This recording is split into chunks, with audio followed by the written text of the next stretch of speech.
الحمد لله رب العالمين. الحمد لله الرحيم الرحمن، علم القرآن، خلق الإنسان، علمه البيان. أشهد أن لا إله إلا الله وحده لا شريك له، أنزل القرآن هدى للناس وبينات من الهدى والفرقان. وأشهد أن سيدنا محمدًا عبده ورسوله سيد ولد عدنان، صلى الله عليه وعلى آله وصحبه وسلم تسليماً كثيراً إلى يوم المآب. أما بعد، فقد قال الله تبارك وتعالى في محكم تنزيله وهو أصدق القائلين جل جلاله: ألا إن لله ما في السماوات والأرض، ألا إن وعد الله حق ولكن أكثرهم لا يعلمون. هو يحيي ويميت وإليه ترجعون. يا أيها الناس قد جاءتكم موعظة من ربكم وشفاء لما في الصدور وهدى ورحمة للمؤمنين. قل بفضل الله وبرحمته فبذلك فليفرحوا هو خير مما يجمعون. قال رسول الله صلى الله عليه وسلم: من يرد الله به خيرا يفقهه في الدين، وإنما أنا قاسم والله يعطي، ولن تزال هذه الأمة قائمة على أمر الله لا يضرهم من خالفهم حتى يأتي الله بأمره. marka hore waxaa mahad aan la soo koobi karin iska leh rabbigeeni inagu galadeystay nimcooyin aan la soo koobi karin. xabiibkeeni suubanaa dhambalsidihii alle naxariis iyo nabadgelyo korkiisii ha ahaadaan. intaa kadib waxaan mahad u jeedinayaa dhammaan ka soo qaybgalayaasha xafladda. waxaan idin leeyahay martida qaayaha lahow, akhyaarta qiimaha mudano, qalbi furan ku soo dhawaada. inta haddaan halkaa uga gudbo, madashani ama xafladani waa xaflad ay soo agaasimeen maamulka madarasada iyo macallimiintiisii. waxa ay ku saabsan tahay bandhig aqooneed iyo gadoonsiin shahaado. waxaan ku hormaraynaa bandhig aqooneedka idinka alleh oo ay soo bandhigi doonaan qaar ka mid ah ardayda. waxa ay soo bandhigi doonaan waxyaabihii ay barteen wax ka mid ah. waxaan halkan ugu yeerayaa ardaygii akhlaaqdiisu suubaneed, fahmadiisu saraysay ee la magac baxay cabdilbaasit cabdullaahi maxamed oo soo jeedin doono khudbad. soo dhawo cabdilbaasit. السلام عليكم ورحمة الله وبركاته. مقعب cabdilbaasit cabdullaahi maxamed وعن أركان كسجيدنا يا خطبة. إن الحمد لله نحمده ونستعينه ونستغفره ونعوذ بالله من شرور أنفسنا ومن سيئات أعمالنا. من يهد الله فلا مضل له ومن يضلل فلا هادي له.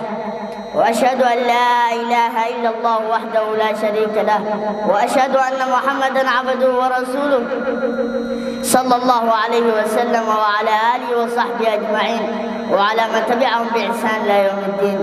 أما بعد، فأوصيكم ونفسي عباد الله بتقواه والعمل بما فيه رضاه. عالم جديد نحن مقبلون عليه، قد قضي علينا دخوله كتابا موقوتا سنمكث فيه أياما عديدة وأعواما مديدة، إلا أن يرث الله الأرض ومن عليها، إنه عالم القبر يا عباد الله. فسمعتم عن قصته وأحداثه. أما المكان ففي حفرة ضيقة موحشة تحت التراب، وأما الزمان فما هو إلى أجل مسمى سيأتي عليك بعد أيام لا يعلم عددها إلا الله. بداية قصة هذا العالم عندما يحملك أهلك وأحبابك إلى ذلك المكان يتسابقون بك إليه. الكل يريد أن ينال من حملك للحفرة نصيبا ليوصلوك إلى ذلك المكان الموحش، وما أنت حين أفعالك بين حالين. يقول رسول الله صلى الله عليه وسلم: إذا وضعت الجنازة واحتملها الرجال على أعناقهم فإن كانت صالحة قالت قدموني، وإن كانت غير صالحة قالت يا ويلها. أين يذهبون بها؟ يسمع صوتها كل شيء إلا الإنسان، ولو سمعه صعق، فيا سعد الأخيار ويا ويل الأشرار. ها هم قد وصلوا بك ثم حفروا لك ثم وضعوك في أضيق مكان دخلته قط، ثم ها هم يهيلون التراب عليه. أولئك الذين كانوا هم أنسك وسلوتك، اليوم هم من يتولى حثو التراب عليك ودفنك تحت الأرض. قتل الإنسان ما أكفره، من أي شيء خلقه؟ من نطفة خلقه فقدره، ثم السبيل يسره، ثم أماته فأقبره. فهل عرفت قدرك يا ابن آدم؟ انتهوا من هذه المحمد جلسوا قليلا يدعون لك ثم انصرفوا عنك، بل انصرفت عنك الدنيا بكل ما فيها عدا شيء واحد.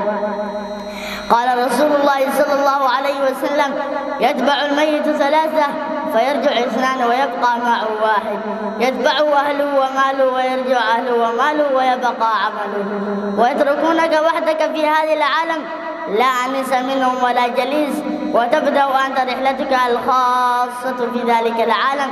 يحكي أحداث هذه الرحلة رسول الله صلى الله عليه وسلم إذ يقول عن العبد المؤمن: فيأتيه ملكان فيجلسانه فيقولان له: من ربك؟ فيقول: ربي الله. فيقولان له: وما دينك؟ فيقول: دين الإسلام. فيقولان له: ما هذا الرجل الذي بعث فيكم؟ فيقول: هو رسول الله. فيقولان له: وما علمك؟ فيقول: قرأت كتاب الله فآمنت به وصدقت. فينادي منادي من السماء: أن صدق عبدي، فأفرشوه من الجنة وألبسوه من الجنة وافتحوا له بابا إلى الجنة، فيأتيه من روحها وطيبها ويفتح له في قبره مد بصره. ويأتي رجل حسن الوجه حسن الثياب طيب الريح، فيقول: أبشر بالذي يسرك، هذا يومك الذي كنت توعد. فيقول له: من أنت؟ فوجهك الوجه يجيء بالخير. فيقول: أنا عملك الصالح. فيقول: ربي أقم الساعة، ربي أقم الساعة. ويقول صلى الله عليه وسلم عن حال العبد الكافر: فيأتي ملكان فيجلسانه فيقولان له: من ربك؟ فيقول: ها لا أدري. فيقولان له: وما دينك؟ فيقول: ها لا أدري. فيقولان له: ما هذا الرجل الذي بعث فيكم؟ فيقول: ها لا أدري. فيقولان له: وما علمك؟ فيقول: ها لا أدري. فينادي مناد من السماء: أن كذب عبدي، فأفرشوه من النار وافتحوا له بابا إلى النار. قال: فيأتي من حرها وسمومها ويضيق عليه قبره حتى تختلف عليه أضلاعه. ويأتي رجل قبيح الوجه وقبيح الثياب منتن الريح، فيقول: أبشر بالذي يسوءك، هذا يومك الذي كنت توعد. فيقول له: من أنت؟ فوجهك الوجه يجيء بالشر. فيقول: أنا عملك الخبيث. فيقول: رب لا تقم الساعة. فيمكث أهل القبور في أحد مكانين: إما روضة من رياض الجنة، نسأل الله من فضلها، وحفرة من النار والعياذ بالله. يقول هانئ مولى عثمان رضي الله عنه: كان عثمان بن عفان إذا وقف على قبر يبكي حتى يبل لحيته، فقيل له: تذكر الجنة والنار ولا تبكي وتبكي من هذا؟ قال: إن رسول الله صلى الله عليه وسلم: إن القبر أول منازل الآخرة، فإن نجا منه فما بعده أيسر منه، وإن لم ينج منه فما بعده أشد منه. قال: وقال رسول الله صلى الله عليه وسلم: ما رأيت منظرا قط إلا والقبر أفظع منه. نسأل الله أن يعيذنا من عذاب القبر. أقول ما تسمعون وأستغفر الله العظيم لي ولكم فاستغفروه إنه هو الغفور الرحيم وهو البر الكريم. وصلى الله وسلم على نبينا محمد وعلى آله وصحبه أجمعين. عبد الباسط عبد الله محمد آد بأمة سنيهي إلهي سبحانه وتعالى حفظيه فهمدنا الله فر.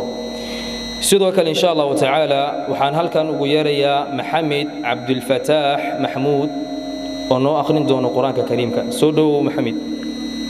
Warahmatullahi wabarakatuh. Magacaygu waa Maxamed Abdul Fatah Mahmoud. Halkan waxaan ka soo jeedinayaa Quraanka Kariimka.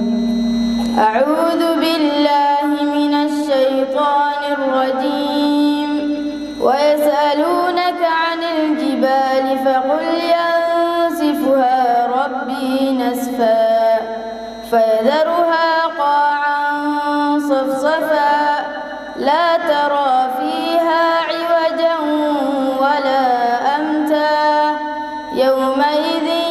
يتبعون الداعي لا عوج له وخشعت الأصوات للرحمن فلا تسمع إلا همسا يومئذ لا تنفع الشفاعة إلا من أذن له الرحمن ورضي له قولا يعلم ما بين أيديهم وما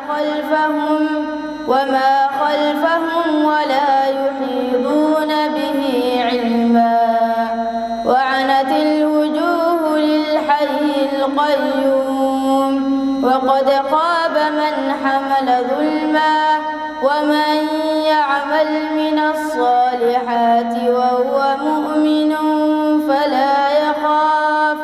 فلا يخاف ظلما ولا هضما وكذلك أنزلناه قرآنا عربيا وصرفنا فيه من الوعيد لعلهم يتقون أو يحدث لهم ذكرا فتعالى الله الملك الحق ولا تعجل بالقرآن من قبل أن يقضى إليك وحيه وقل رب زدني علما ولقد عهدنا إلى آدم من قبل فنسي ولم نجد له عزما وإذ قلنا للملائكة اسجدوا لآدم فسجدوا إلا إبليس أبى فقلنا يا آدم إن هذا عدو لك ولزوجك فلا يخرجنكما من الجنة فتشقى إن لك ألا تجوع فيها ولا تعرى وأنك لا تظمأ فيها ولا تضحى فوسوس إليه الشيطان قال يا آدم هل أدلك على شجرة الخلد وملك لا يبلى فأكلا منها فبدت لهما سوآتهما وطفقا يخصفان عليهما من ورق الجنة وعصى آدم ربه فغوى ثم اجتباه ربه فتاب عليه وهدى قال اهبطا منها جميعا بعضكم لبعض عدو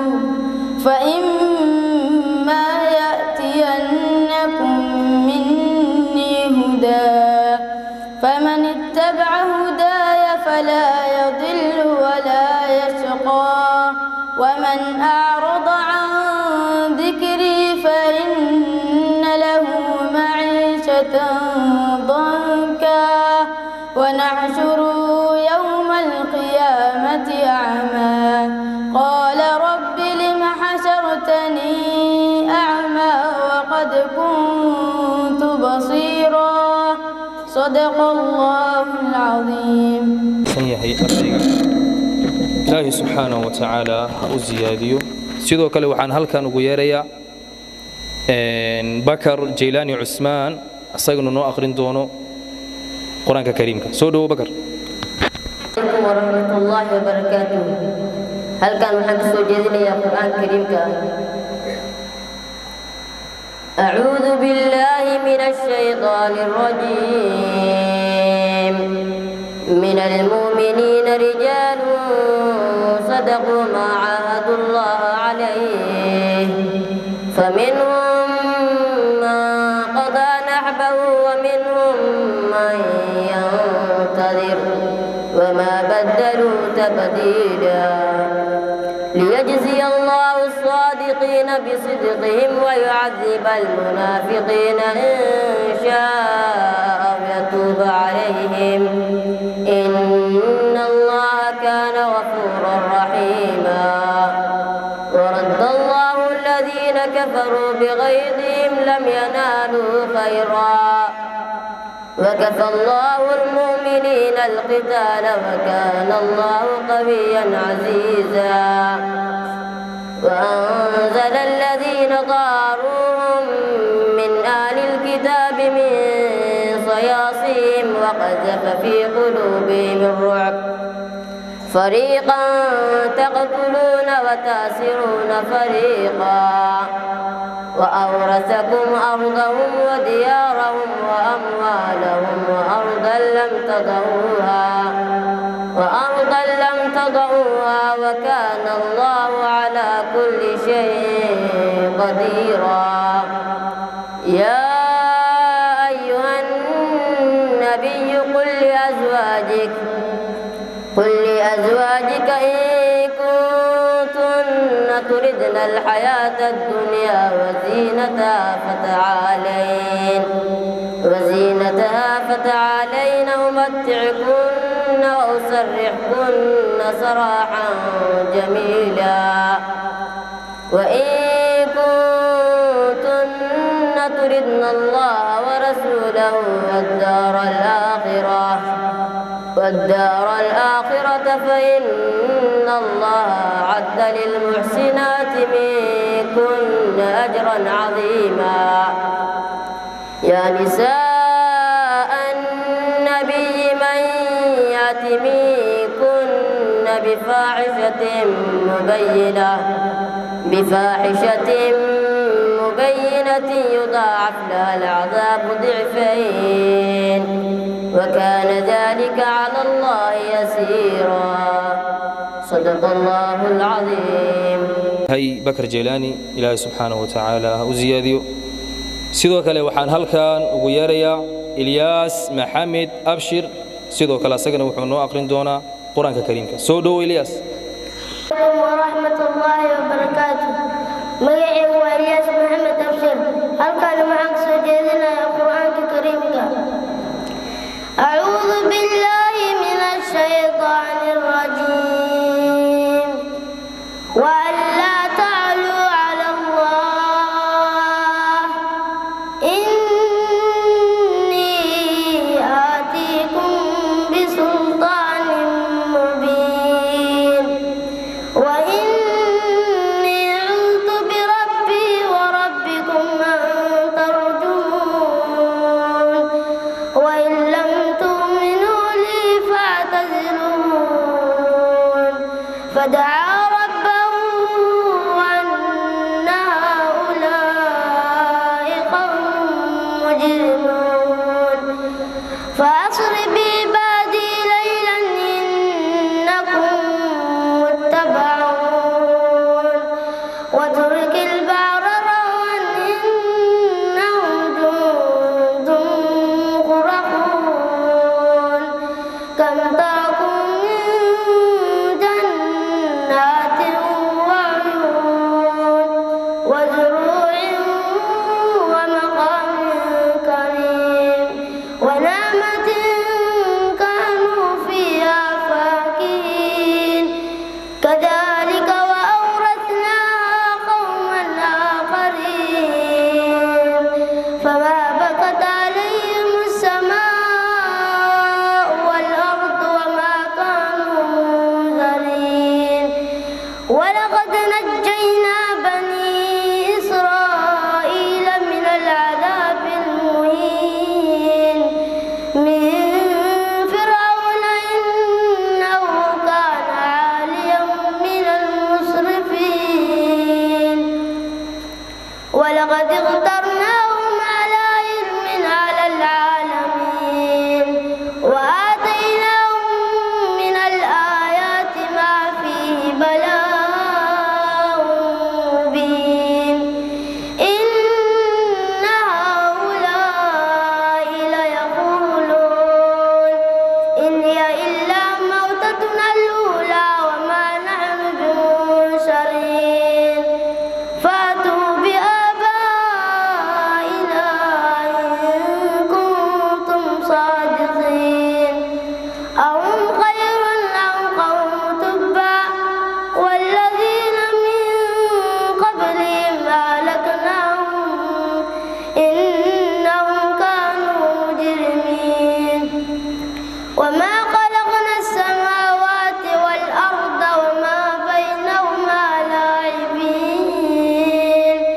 ما خلقناهما إلا بالحق ولكن أكثرهم لا يعلمون صدق الله العظيم.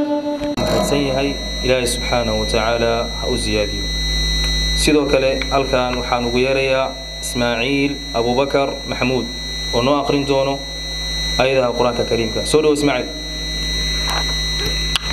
السلام عليكم ورحمة الله وبركاته. ميحي وإسماعيل أبو بكر محمود.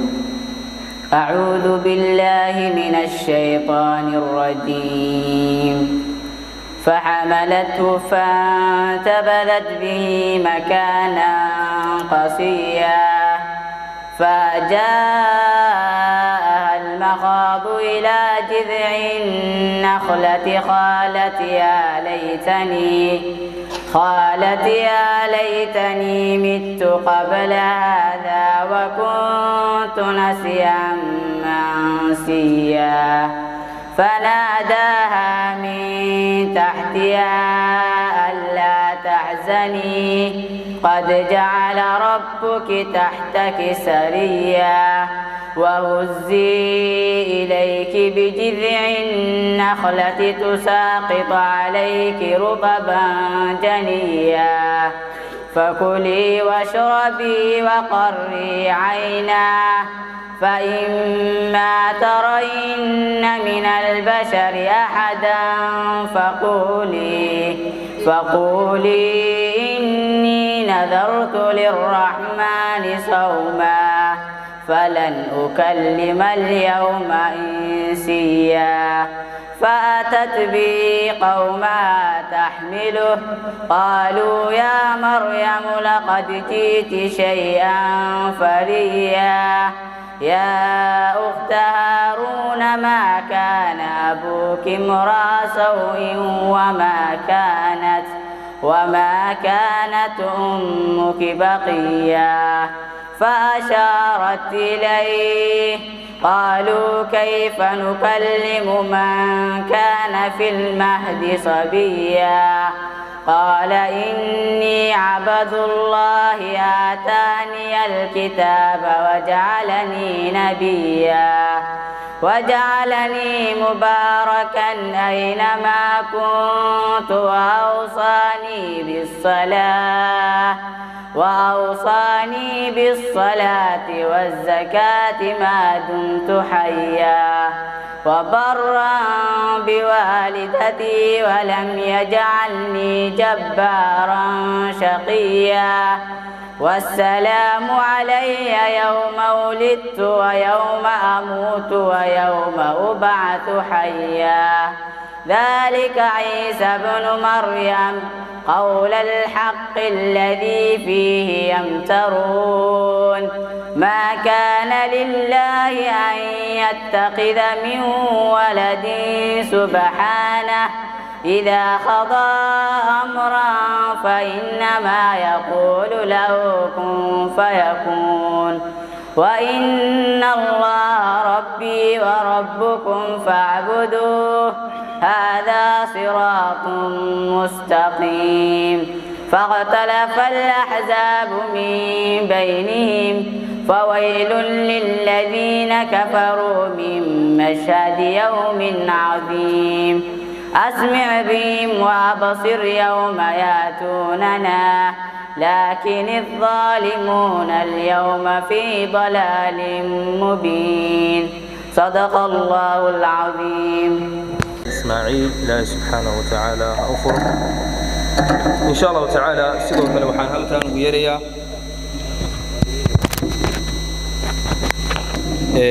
محمد حسن معلم محمد سودو. السلام عليكم ورحمة الله تعالى وبركاته. مجيء محمد حسن معلم الكام حق سجيني القرآن الكريم. أعوذ بالله من الشيطان الرجيم ولا تنفع الشفاعة عنده إلا لمن أذن له حتى إذا فزع عن قلوبهم قالوا ماذا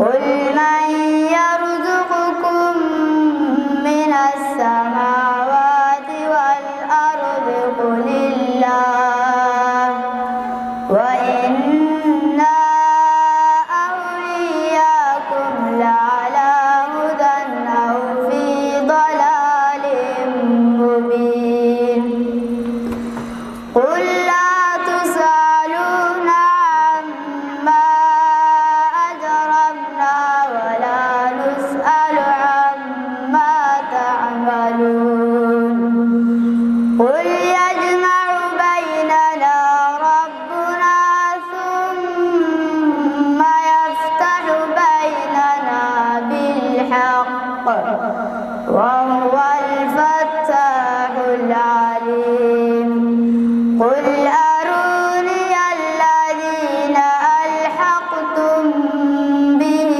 شركاء كلا بل هو الله العزيز الحكيم وما أرسلناك إلا كافة للناس بشيرا ونذيرا ولكن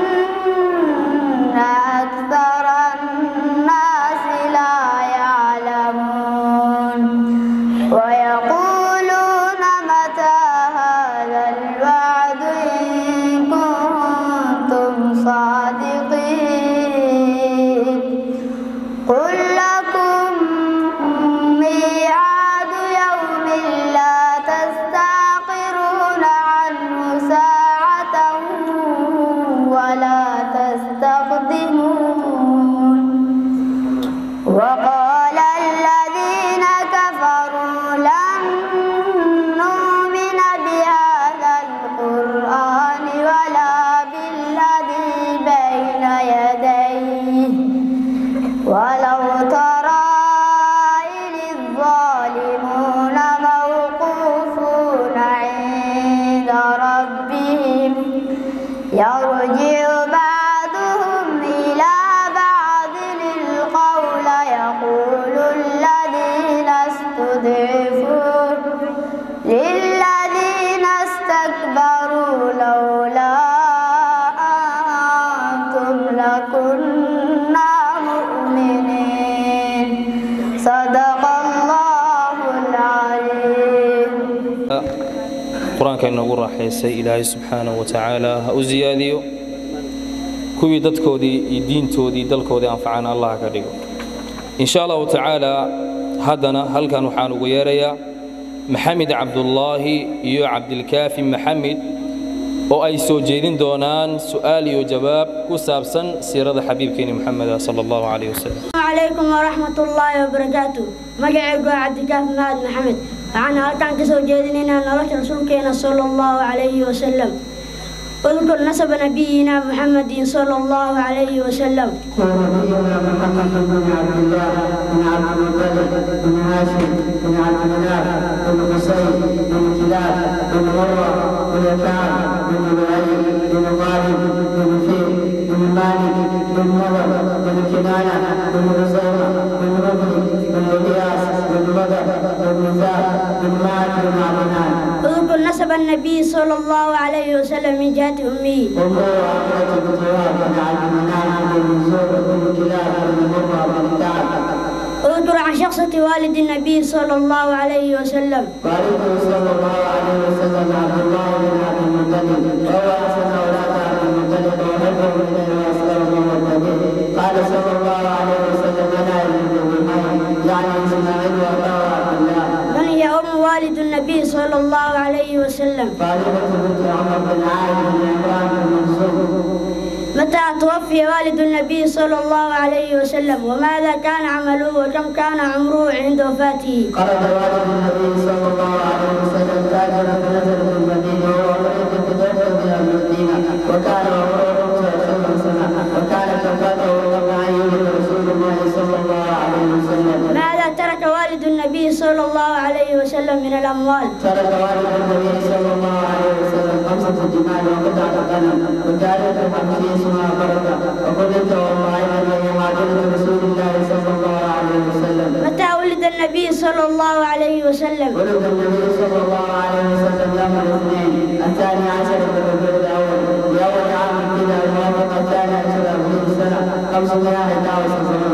أين ولد النبي صلى الله عليه وسلم؟ ولد النبي صلى الله عليه وسلم بمكة. من حضن النبي صلى الله عليه وسلم؟ توفة الأسلمي مولاة الهلال عليه الساعدية شيماء ومولد الرضاعة المعلم بركة الحبشي. متى توفيت أمه صلى الله عليه وسلم؟ توفيت أمه في السنة السادسة من عمره. أين دفنت أمه؟ دفنت بالأباء والقرية بين مكة والمدينة. من قام بتربيته بعد وفاة أمه؟ قام بتربيته جدو عبد المطلب. متى توفي جدوه؟ توفي جدو لما بلغ عمره 8 سنوات. من كفله بعد وفاة جدي عبد المطلب؟ كفله عمه عبد المطلب. كم عدد أعمام النبي صلى الله عليه وسلم الذين أدركوا الإسلام؟ أدرك 4 فقط 2 مات على الكفر و2 مات على الإسلام.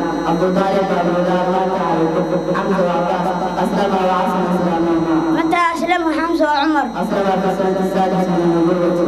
متى توفي أبو طالب عم النبي صلى الله عليه وسلم؟ توفي في السنة العاشرة من نبوته. اذكر 3 من أسماء النبي صلى الله عليه وسلم. محمد دخل في مريم. كم عدد أبناء النبي صلى الله عليه وسلم؟ أبناؤه 7 ذكور و4 وآدم وكل ولد إلا إبراهيم.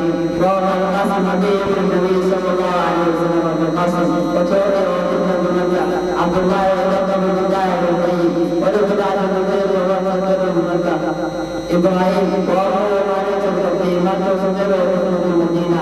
زينب هي أكبر بناته وتوفي عبد العاص بن ربيع. توفي سنة 8 هجرية. رقي تزوج عثمان بن عفان وهاجرت معه الى حبشه وماتت في قصه بدر. ام كلثوم تزوج عثمان بن عفان بعد رقي ولقد مات سنه 9 هجريه. فاطمه احب بناته صلى الله عليه وسلم وتزوج علي بن ابي طالب رضي الله عنه. توفيت بعد النبي صلى الله عليه وسلم ب6 اشهر وهي اخر ابنائه صلى الله عليه وسلم وكثرهم. كم أكرم النساء نسبا؟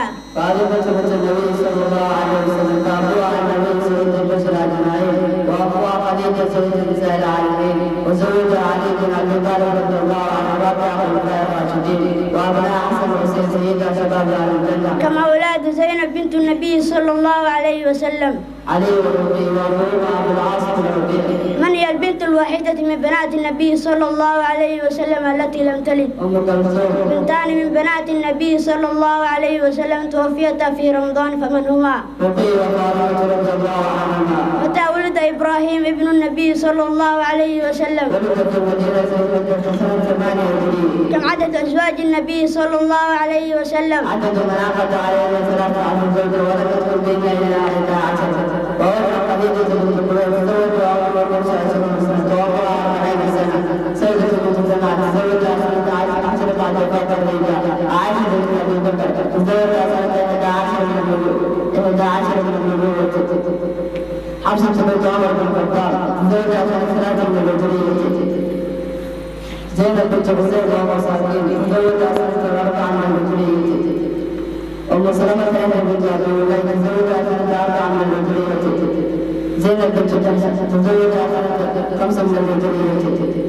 جويرية بنت حارث تزوجها سنة 6 من الهجرية. سفينة بنت ربيع بن عمرو تزوجها سنة 7 من الهجرية. ميمونة أم حبيبة بنت أبي سفيان تزوجها سنة 7 من الهجرية.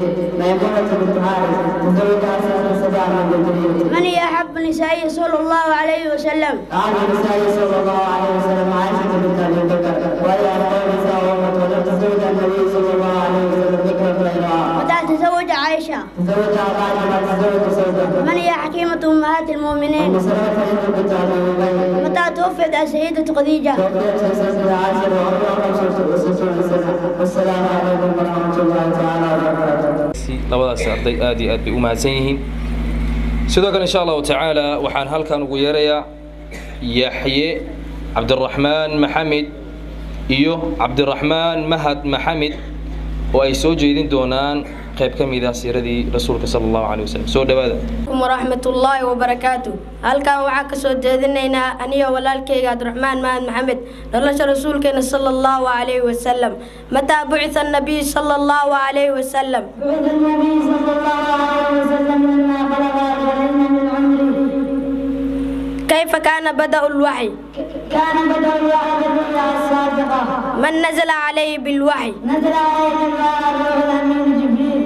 هي أول آية نزلت من القرآن؟ أول آية نزلت من القرآن اقرأ باسم ربك الذي خلق. ما هي آخر آية نزلت من القرآن؟ وآخر آية نزلت من القرآن واتقوا يوما ترجعون فيه إلى الله. ماذا كان العرب يعبدون قبل الإسلام؟ كانوا يعبدون الأصنام ويقدسونها. متى بدأ النبي صلى الله عليه وسلم الدعوة؟ بدأ النبي صلى الله عليه وسلم الدعوة لما نزلت عليه يا أيها المدثر إلى قوله ولربك فاصبر. من الذي دعاهم أولا؟ دعاهم أولا إلى بيته ومن يجده من أصدقائه الذين يعتقدون صدقه. من أول من آمن به من النساء؟ سيد خديجة. من أول من آمن به من الرجال؟ أبو بكر الصديق. من أول من آمن به من الصبيان؟ علي بن أبي طالب. من أول من آمن به من الوالي؟ بلال بن رباح. كم كان مراحل الدعوة؟ للدعوة 3 مراحل: الدعوة سرا، الدعوة جهرا، الدعوة في خارج مكة. كم سنة استمرت الدعوة سرا؟ استمرت 3 سنوات. متى جار بالدعوة؟ لما جارت في السنة الرابعة من النبوة. ماذا أمر بقوله تعالى فاصدع بما تؤمر. ماذا لقي النبي صلى الله عليه وسلم حين أمر بالجهرة الدعوة؟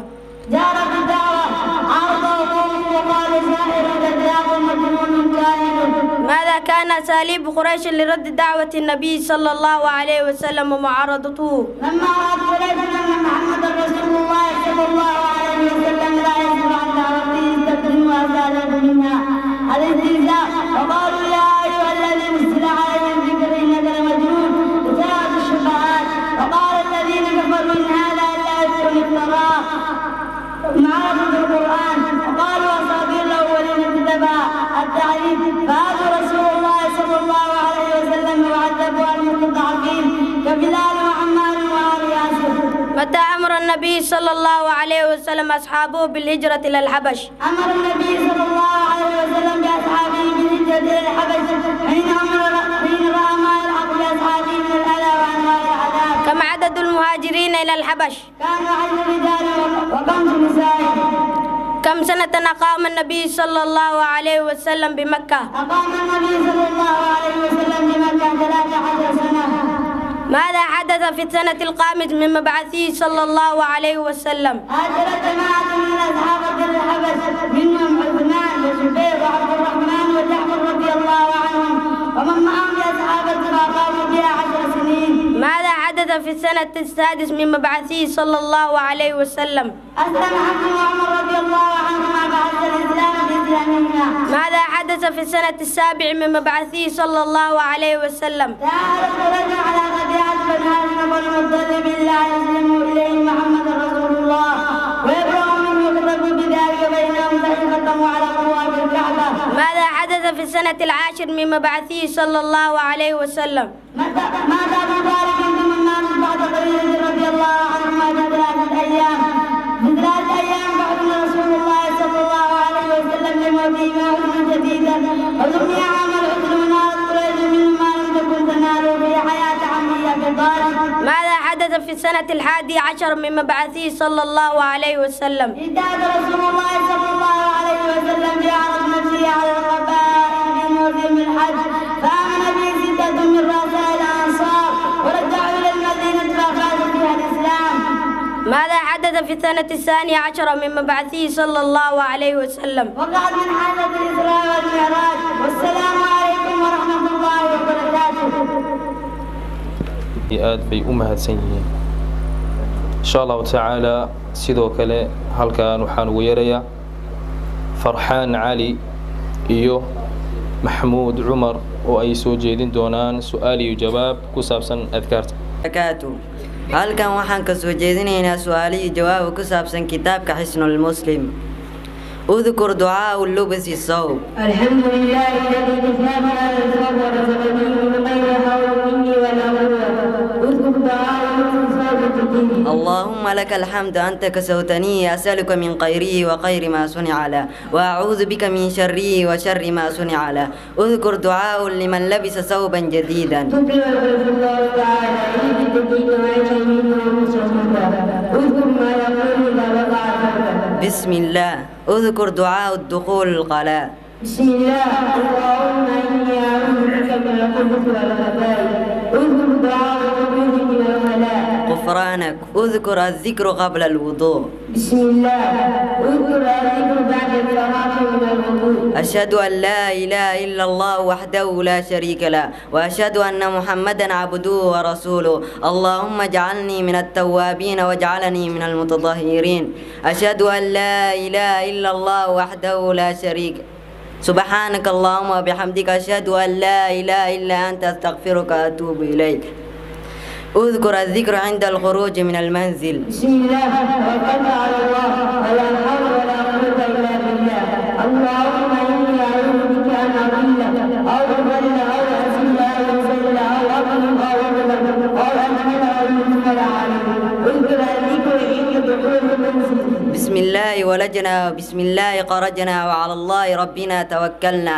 ثم ليسلم على آله اذكر دعاء الذهاب إلى المسجد اللهم اجعل في قلبي نورا وفي لساني نورا وفي سمعي نورا وفي بصري نورا ومن فوقي نورا ومن تحتي نورا وعن يميني نورا وعن شمالي نورا ومن امامي نورا ومن خلفي نورا واجعل في نفسي نورا وأعطني نورا وعلمني نورا واجعلني نورا واجعلني نورا اللهم أعطني نورا واجعل في عصبي نورا وفي لحمي نورا وفي دمي نورا وفي شعري نورا وفي بشري نورا اللهم اجعلني نورا في قلبي ونورا في عبادتي وزدني نورا وزدني نورا وزدني نورا وأبني نورا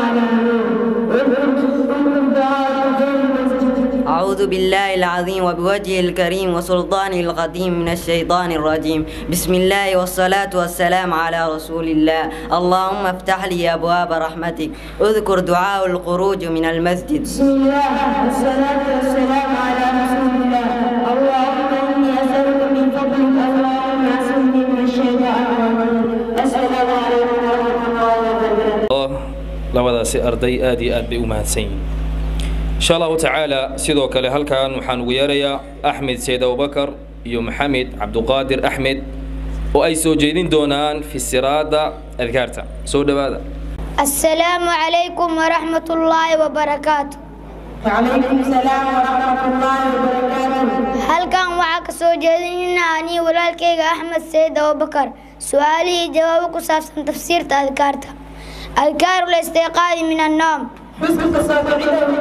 الحمد لله الذي أحيانا بعدما أماتنا وإليه النشور لا إله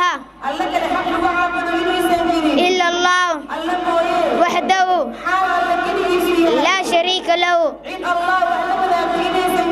له الملك وله الحمد وهو على كل شيء قدير سبحان الله والحمد لله ولا إله إلا الله والله أكبر ولا حول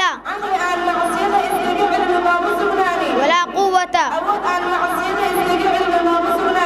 إلا بالله العلي العظيم رب اغفر لي الحمد لله الذي عافاني في جسدي ورد علي روحي وأذن لي بذكري إن في خلق السماوات والأرض واختلاف الليل والنهار لآيات لأولي الألباب الذين يذكرون الله قياما وقعودا وعلى جنوبهم ويتفكرون في خلق السماوات والأرض ربنا ما خلقت هذا باطلا سبحانك فقنا عذاب النار ربنا إن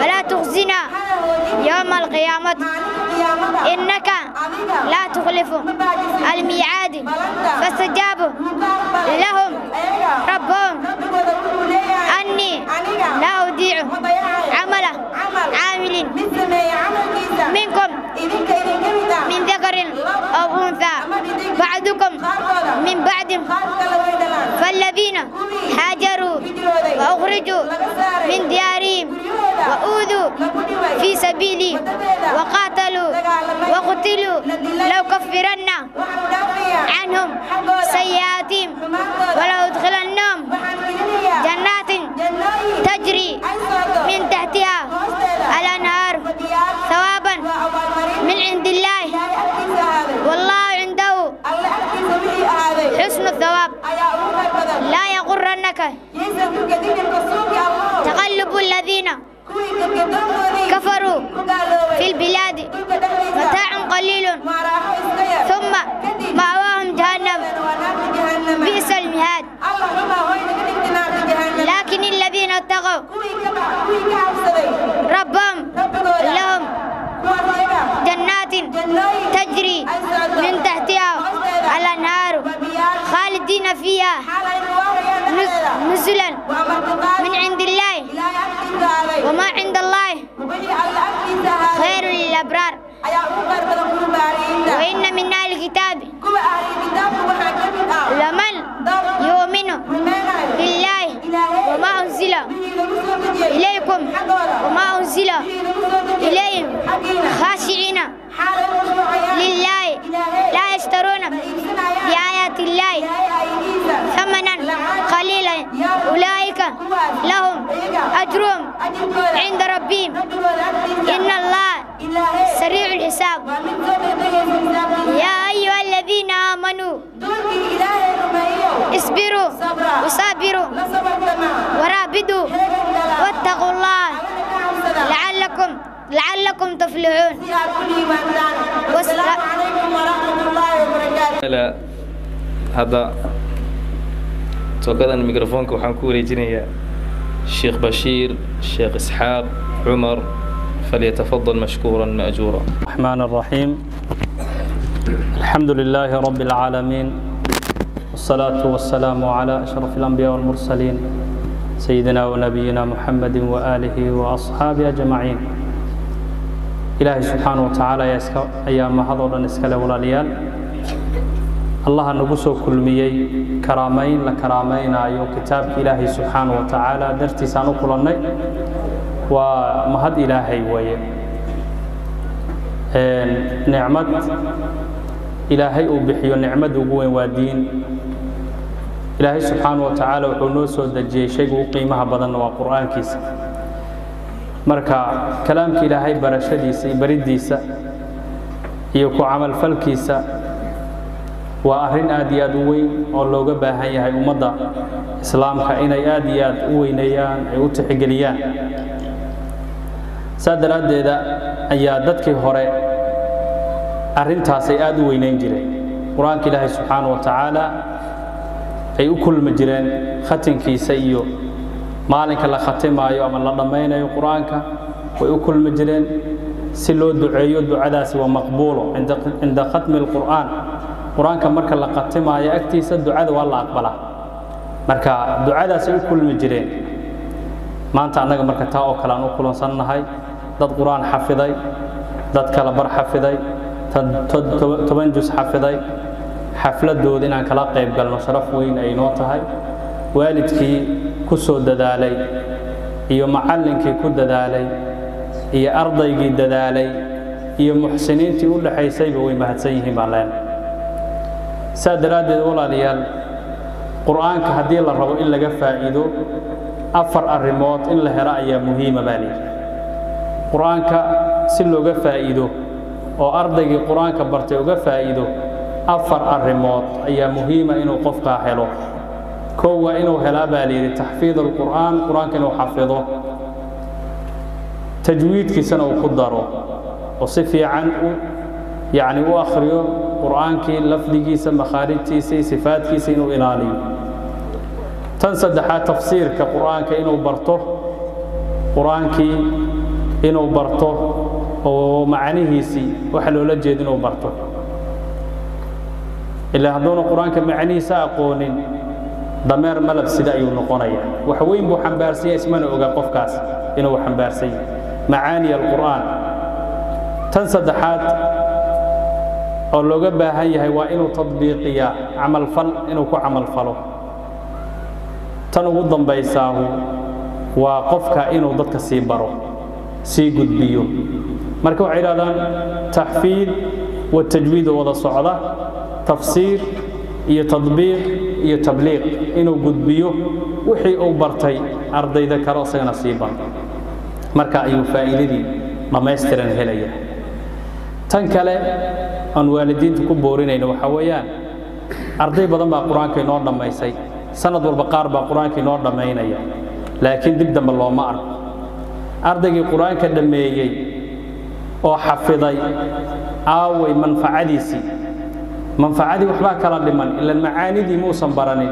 waa culumta shariicada waa inuu bartaa ardaygaas ardaygan ku dadaalno oo kaga harin quraankii buu xafiday bas halka lagu daa inaysan noqonino mar walba muraajacadiina uu wado quraankii wixii lagu fahmi lahaa oo culumta shariicada inuu sii barto علوم الشريعة إنه برته إلى القرآن كعلوم حرير اللي باجرته علوم القرآن باجرة لقدي باجرته ومعاني القرآن كله فهم أي فقهي باجرة ساسو كلام كتب التجويد ومارت إذا عيدة كبرا باجرته قراءات القرآن باجرة قفك إنه كتر قيؤه ونقرآن كحفظ كلي ونكوهارين محايل هدو القرآن كالكا إنتو وبرتو كوهارو بس وأولا مارتي وكبحيا هذا ودين باب كلا يوجليا كم إمس القرآن كنت برتي ملاك كتورة أدي بدين مرك أرضي سنجد يعمله أن دبجوا بارك الله فيكم تسمع كسوق جبين جزاكم الله خيرا والسلام عليكم ورحمة الله وبركاته. الشيخ الله سبحانه وتعالى هنو بركيه وحنو شيئنا الله نوفعه إن شاء الله تعالى سيده كله حاد ميكروفون ككوري جنيا فضيلة الشيخ شيخ البلد محمد حبيب أبو بكر سورة أستاذ لا مكان كان له كل مي وشرفت بدن وقيمها له وعلى بشير أن نود ما يوحي هذا الأها إلهي سبحانه وتعالى الله نوع أنفعه وحكى له وحوي زيادة وإسكتها لكن هذا الكيو معقول كأو خالقها شيخ أو شيء جزاكم الله خيرا والدك سود ذالين معلمين تسود ذالين أنت كلن كان إمادي كلن كان كلن إلهي نوع في الله نقدره جزاك الله إن شاء الله تعالى إلهي سبحانه وتعالى ذكرت حفظت القرآن كإلهي سبحانه وتعالى كأني هل كان درجنا سوجاري والدك سوجار شيء وجرد ما أنت قيامها وحلي إلهي سبحانه وتعالى رجع دك إلهي والشفيع عين قنايا قرآن كسوب كيس وحلول لي إنك صاحب القرآن كإقرأ ورقي قرآن كأقري وفور ورتل كلا دق كما كنت ترتل في الدنيا أدويد مركز جوك تساء وكلا دق قرآنك وكلا دق فإن منزلتك عند آخر آية تقرأها منزلة قرآنك أكيد دقيسيد جنة وحال الدرجات وين ما لصيف ولا يكر لا صيف ولا وين نار ترى دركات وين نك حافظ القرآن هلك حافظ القرآن علماء وحي ليه طبعا وفي ملكيسة أي نار كوا جبت أي حرينة وحكو حرينة نار قرآن كوا برتسوي كيسوي القرآن كوا بهاي هي دين إن لإلهيو هدي قفك قرآن كوا كتاجو وحاوتينا حديث النبي صلى الله عليه وسلم ما عند قيامها قرآن كإنه كودو ذاي أمو كادو ذا أمو كودو ذا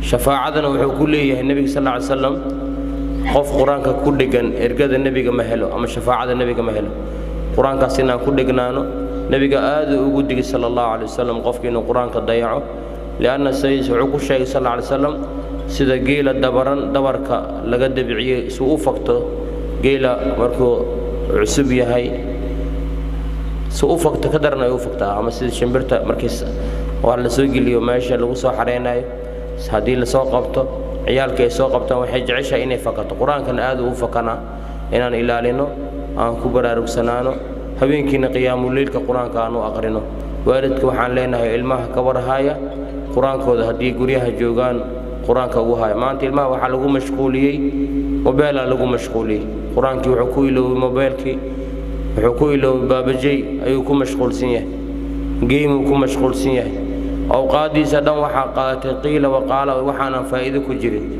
ilmihii qalbigii quraanka lagu qaadi lahaa wax kala ku shubmay quraanka iyo baadilka isma qaadaan maxay leeyahay wax un baa tirma inaan dadaalno waalidkan ay gacmaha ku hayaan awlaada haddaba say ugu hayaan awlaada nadarkooda aad u qurux badan yahay zeyga ilaahay jecel yahay ka muuqato sidaas insha Allah ta'ala inaan dadaalno aan dawsacno saasa noo balana insha Allah ta'ala wassalaamu alaykum warahmatullahi wabarakatuh ما شاء الله أستاذك خير الله سيو waxaynu dhamaaday wajiga koowaad ee madashayni haddana waxaan u gudbaynaa qaybta labaad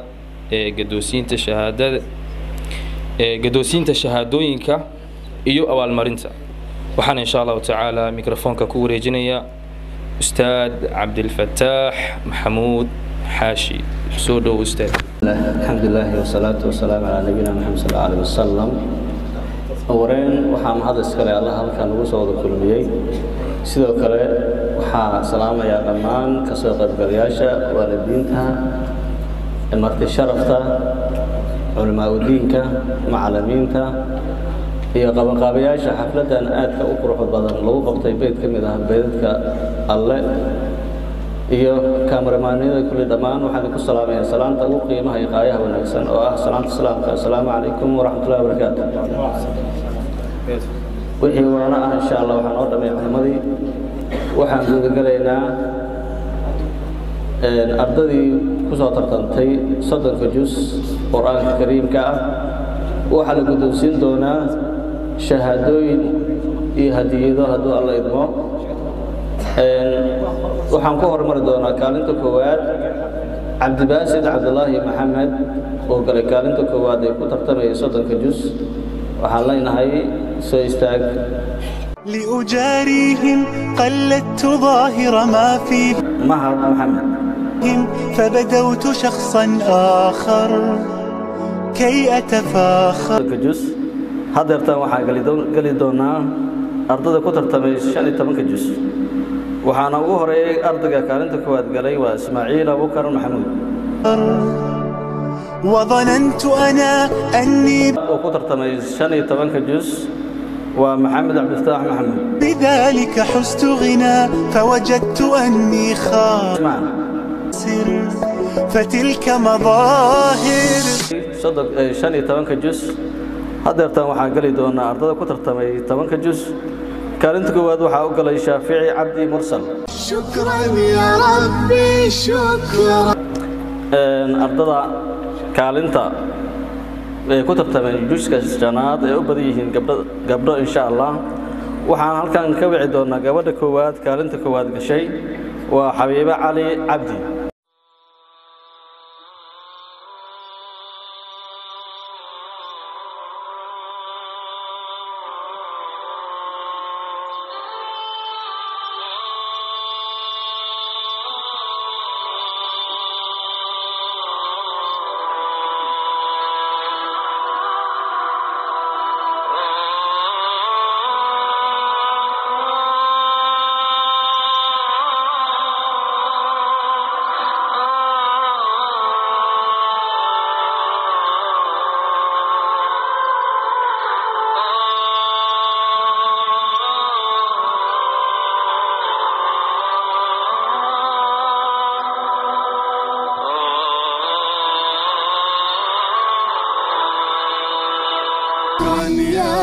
waxaa laba kalma ku darsanayaa maadaama culimadii ay soo hadleen hadalkooda xir aan ka qaadanayo waxay tahay cunniga marka quraanka uu barto waxa ku dhaca laaya madrasada koowaad saan ognahay waxa iska la waalidka gaar ahaan hooyooyinka aabbaha inta badan uu ka maqan yahay guriga hooyada waxay noqonaysaa hooyada macluumaadka koowaad ee ku soo tarbiyeynayso ardayga guriga ardaygaas hadduu si fiican tarbiya u soo qaato waxaa laga dareemayaa madrasada wuxuu noqonayaa ardaygaas arday fahamkiisii wanaagsan yahay akhlaaqdiisii ay dhisan tahay waxbarashadiisa ay toosayso maxaa yeelay tarbiya wanaagsan ayuu ka soo helay guriga laakiin waxaa cagsi ku ah ardayga tarbiyo wanaagsan aan ku soo helin guriga waxaa laga dareemayaa madrasada macalinku wuxuu ku daalayaa aamus halkaas istaag iyo ciqaab kale maxaa yeelay wuxuu guriga ku soo maqlay ayuu madrasada la imaanaya hadday cay tahay hadday dagaal tahay hadday tuuryo tahay dhammaan wuxuu guriga ku soo dhaxla ayuu wuxuu la imaanayaa madrasada marka taas marka waxay noqonaysaa caqabad macalinka wax yar uu fahamsiiyo isla markii guriga markuu ku laabto cunugii wuxuu arkaya dhaqankan marka cunugii wuxuu ku wareerayaa labada dhaqan midda madrasada ah iyo midda guriga lagu dhaqmo cunugaas al-uutu marka wuxuu qaadanayaa in madrasada uu ka haro mise wuxuu qaadanayaa in waalidka ardayda qaarkood waa dadka iskuul ba ahan arday waxaa jirta markii iskuulka dugsiga lagu ciqaabo oo akhlaaqdaas lagu ciqaabo ilaa macalinka tarbiyada saan kuu sheego waalidka ayaa ku iskale laakiin haddii cunugaas uu arko mar walba haddii dugsiga lagu ciqaabayo waalidku wuxuu ku dhihi karaa ardayga xariifka wuxuu leeyahay hooyo aniga dugsiga marabi sababtoo ah keligaa lay garaacaa wax qaldana waxa laga yaabaa waalidku uu ka dhaadhicin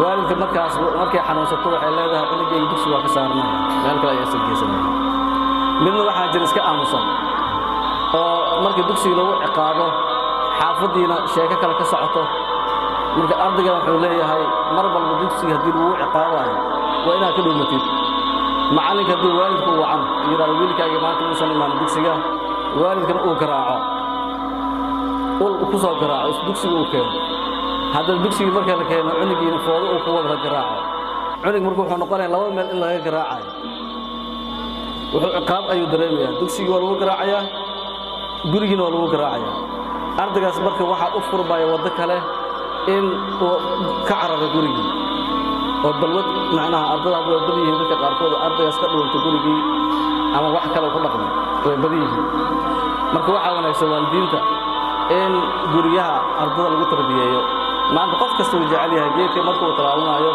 geedku inuu xanaanaysto